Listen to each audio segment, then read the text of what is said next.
Hello students. Mission graduate पर आपका स्वागत है। आज हम बात करेंगे BA BSc second year fourth same mathematics के सिलेबस की। जी हाँ, आपका सिलेबस क्या रहने वाला है, कौन सी आप बुक पढ़ने वाले हैं, ठीक है। आपका जो सिलेबस रहने वाला है उसको आज हम डिस्कस करने वाले हैं, ठीक है। और हमने क्या यहाँ पे कर रखा है और क्या अपना बाकी है उसकी बात भी हम डिस्कस करेंगे, ठीक है। चलिए करते हैं शुरुआत। जो अपनी बुक रहने वाली है इस सेम के अंदर वो रहने वाली है कैलकुलस 2 के नाम से, ठीक है जी। आपको जो एग्जाम होने वाला है वो एग्जाम 3 आवर्स का होने वाला है, और जो पेपर आपका होगा वो होगा 80 मार्क्स का पेपर, ठीक है। और जो असेसमेंट होगी आपकी वो लगेगी 20 मार्क्स की, ठीक है।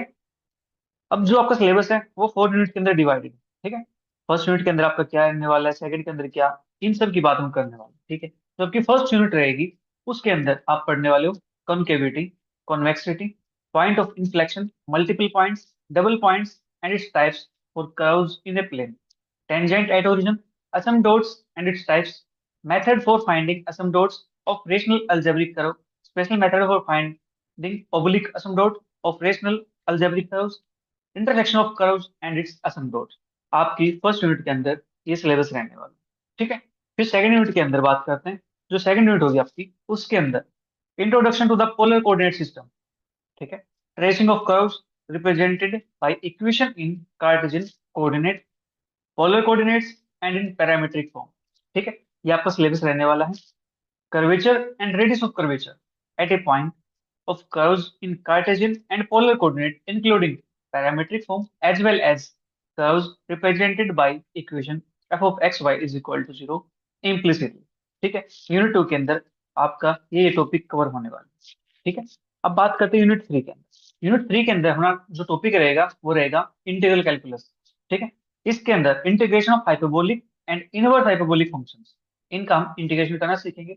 रिडक्शन फॉर्मूला आएगा अपना, ठीक है, फॉर फॉलोइंग इंटीग्रल्स के लिए। ये सारा रिडक्शन फॉर्मूला अपना, इंटीग्रेशन एक्स की पावर एन ई की power X D X, integration X की power N log X power N, जब एक्स कैसा हो ग्रेटर देन 0 हो और एम और एन नेचुरल नंबर से बिलोंग करते हैं, ठीक है। इंटीग्रेशन साइन की पावर एन एक्स, आपने अभी तक क्या पढ़ा था, आपने साइन का जो इंटीग्रेशन किया होगा नेक्स्ट में आपने यहाँ तक कर लिया होगा, ठीक है। जो 12th क्लास के अंदर आपने पढ़ा है मैक्सिमम अपने 6 पावर तक किया है, राइट। अब यहाँ पे हम उससे ज्यादा पावर्स का भी इंटीग्रेशन कर पाएंगे, उसको सीखेंगे कैसे हम इंटीग्रेट करते हैं। ऐसे ही कोस की पावर एन एक्स का, टेन की पावर एन कोट की पावर सिकेंड की पावर कोस एक्स, साइन की पावर एन इंटू ई की पावर एक्स, कोस की पावर इंटू की पावर एक्स, इस टाइप से अपने पास नहीं।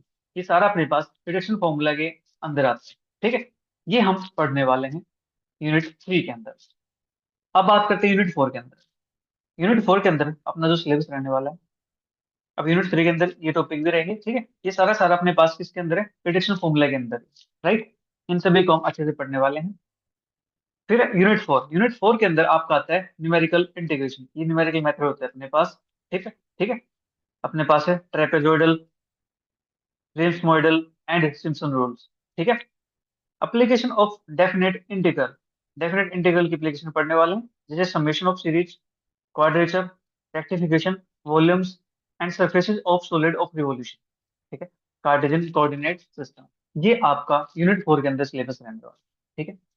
तो आपने देखा होगा अभी तक जो आपकी यूनिट 3 है इसके अंदर काफी सिलेबस दिख रहा है आपको, ठीक है। ये कुछ भी नहीं है, बिल्कुल आसान टॉपिक है, मजा आएगा आपको ये पढ़ के, ठीक है। आपको सिलेबस ज्यादा दिख रहा है, ये लिखा गया है ना इसलिए आपको ऐसा लग रहा है, बिल्कुल आसान सब्जेक्ट, ठीक है। मजा आने वाला है इसके अंदर। सबसे आसान आपको थर्ड यूनिट लगने वाली है, ठीक है। और आपकी जो फर्स्ट यूनिट है ये भी आपको अच्छी लगने वाली है, फर्स्ट में सेकंड यूनिट आपकी, ठीक है। ये भी आपको बहुत आसान लगने वाली है सेकंड यूनिट, और फर्स्ट भी लगेगी आपको, ठीक है। अब बात करते हैं यहाँ पे कि आप बुक कौन से पढ़ सकते हो किस सिलेबस के अकॉर्डिंग, ठीक है। रेफरेंसेस यहाँ पे दे रखे हैं, आप ये बुक परचेज करके पढ़ सकते हो। इन बुक्स के अंदर आपका सिलेबस मिल जाएगा, ठीक है। अदरवाइज जो आप यूनिवर्सिटी के अंदर बुक अप्लीकेबल होगी, ठीक है, आप वो बुक लेके पढ़ सकते हो, ठीक है। आप अपनी यूनिवर्सिटी के अंदर पूछ सकते हो कि हमें कौन सी बुक लेके आनी है, ठीक है। वो बता देंगे जहाँ पे आपका सारा का सारा सिलेबस एक ही बुक के अंदर कवर हो जाए, ठीक है। इन बुक्स के अंदर आपका सिलेबस कोई टॉपिक कहीं मिलेगा, कोई टॉपिक कहीं मिलेगा, ऐसा मिलेगा यहाँ पे, ठीक है। बट जो आपकी स्टैंडर्ड बुक होगी उसके अंदर आपका सारा सिलेबस कवर हो जाएगा, ठीक है। चलिए अब बात करते हैं अपने चैनल पे जो आपके 4 यूनिट है इनमें से कौन से टॉपिक हो चुके हैं, ठीक है। मैं यहाँ पे बात करूंगा सिलेबस के अकॉर्डिंग बेटा, ठीक है। आपकी जो यूनिवर्सिटी है आपकी जो बुक है उस बुक के अकॉर्डिंग बात नहीं करूंगा कि आपकी बुक के अंदर से मैंने ये क्वेश्चन करवा दी, नहीं। मैं बात करूँ सिलेबस की कि मैंने सिलेबस कौन सा करवा रखा है, ठीक है।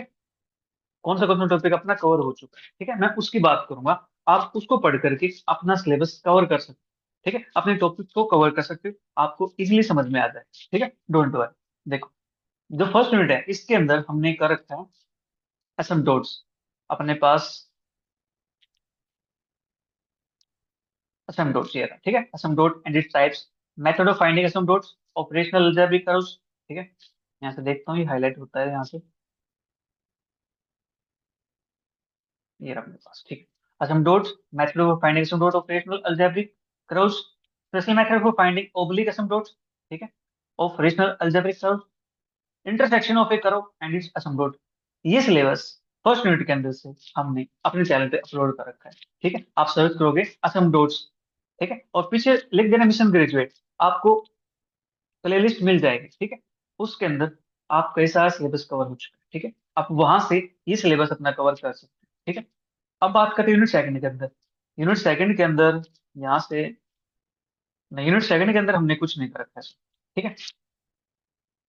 और जो यूनिट थ्री है उसके अंदर, जिसको देख के आपको डर लग रहा है कि हाँ इतना सारा इंटीग्रेशन, कुछ भी नहीं है ये सारा का सारा अपने चैनल पर अपलोडेड है, ठीक है। आप सर्च करना रिडक्शन फॉर्मूला, पिछले इतने मिशन ग्रेजुएट, आपको मिल जाएगा, ठीक है।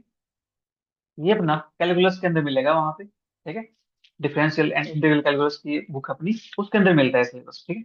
वहां पे आपको मिल जाएगा, चैप्टर नंबर 8 के नाम से मिलेगा ये, ठीक है। और इसके अंदर जो अपना ये टॉपिक भी अपने सारे सारे उसके अंदर कवर हो चुके हैं, ठीक है। यानी आपका जो थर्ड यूनिट है वो आपको कंप्लीट वहां पे मिलने वाली है, एक्सेप्ट इंटीग्रेशन वाले टॉपिक। मतलब जो अपना इंटीग्रेशन है ना, ये वाला integration of hyperbolic and inverse hyperbolic function, ये चैप्टर हमने नहीं कर रखे, बट हमने रिडक्शन फॉर्मूला कर रखा है, ठीक है। आप इसको कवर कर सकते हो, तो आप यूनिट ऑलमोस्ट होगी सारी सारी कंप्लीट है तो, ठीक है। और जो फोर्थ यूनिट है, फोर्थ यूनिट के अंदर यहाँ से अपना कोई मैथड नहीं मिलने वाला फिलहाल, अभी ये मैंने करवाया नहीं है वहां पे, ठीक है। और डेफिनेट इंटीग्रल टॉपिक करवा रखा है बट उसकी एप्लीकेशन नहीं करवा रखी है, ठीक है। आपका देखो दो यूनिट तो आपकी मिल जाएंगे ना, एक आपकी थर्ड यूनिट हो जाएगी, एक आपकी यहाँ से फर्स्ट यूनिट हो जाएगी। फर्स्ट यूनिट का ये टॉपिक, ठीक है, ये मोस्ट इंपॉर्टेंट है बट आसान टॉपिक, बहुत ज्यादा आसान, ठीक है। आप ये टॉपिक अपने वहां से चैनल से कवर कर सकते हो, ठीक है। आपको प्लेलिस्ट मिल जाएगी, मैंने आपको नाम बता दिया है, आप सर्च करना एसएम डॉट्स, ठीक है, पीछे मिशन ग्रेजुएट लिख देना, आपको यूट्यूब जल्दी दिखा देगा, ठीक है। आपको ढूंढने की दिक्कत नहीं आएगी। और यहाँ से एडिशनल फॉर्मूला लिख देना, ठीक है, एडिशनल फॉर्मूला मिशन ग्रेजुएट आपको मिल जाएगी प्लेलिस्ट डायरेक्ट। आप उन प्लेलिस्ट को अपनी गैलरी के अंदर वहाँ पे सेव कर लेना, ठीक है। यूट्यूब के अंदर सेव का ऑप्शन होता है एक, ठीक है, प्लेलिस्ट सेव कर लेना ताकि आपको बार बार सर्च ना करना पड़े। आप जब भी देखो अपनी गैलरी के अंदर जाओ वहाँ पे, आपको वहां से मिल जाएगी प्लेलिस्ट, ठीक है। आपका सिलेबस दो यूनिट वहां से कवर हो जाए, ये आपका सिलेबस फोर्थ सेम के लिए रहने वाला है, specially for PU and CU के लिए, Punjab University and Chandigarh University के लिए, ठीक है। मिलते हैं जल्दी नेक्स्ट वीडियो में किसी नए टॉपिक के साथ, तब तक के लिए bye bye, take care, see you, thank you for watching.